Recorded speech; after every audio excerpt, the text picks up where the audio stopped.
Mga kabayan, ako po si Captain Jerome Hoxon Hakuba, Officer Das 146467, AGS Philippine Army.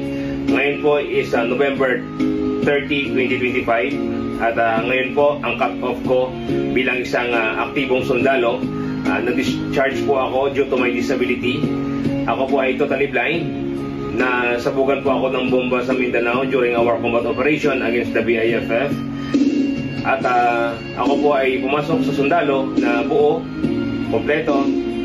At ngayon po, lumabas ako na wala nang paningin. Subalit, sabi ko po ay hindi nawala ang aking paningin. Ibinigay ko lang po ito sa ating bansa. Isang karangalan po ang mabulag para sa ating bayan. It's an honor to be got wounded for our country.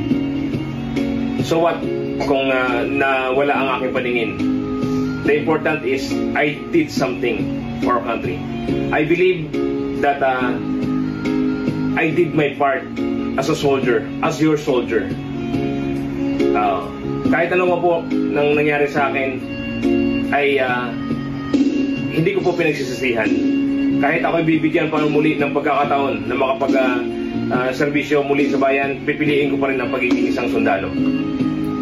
Sapagkat dito ko po nakita na ang pagiging isang sundalo ay hindi lahat binigyan ng pagkakataon na mamatay para sa ating bayan. Ika nga ng ating dating Pangulo. At ngayon po, may isang akong follower na nagbigay sa akin ng isang token at babasahin ko ito ng aking anak. Hello.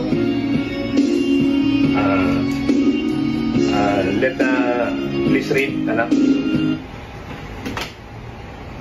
Please read. Read or describe ko muna. Ano nandyan? Ito yung logo ng AFP. Okay. Sa gitna.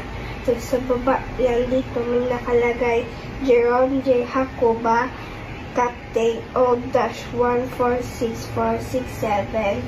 Tapos may open at close parenthesis INF PA 09-15-2010-1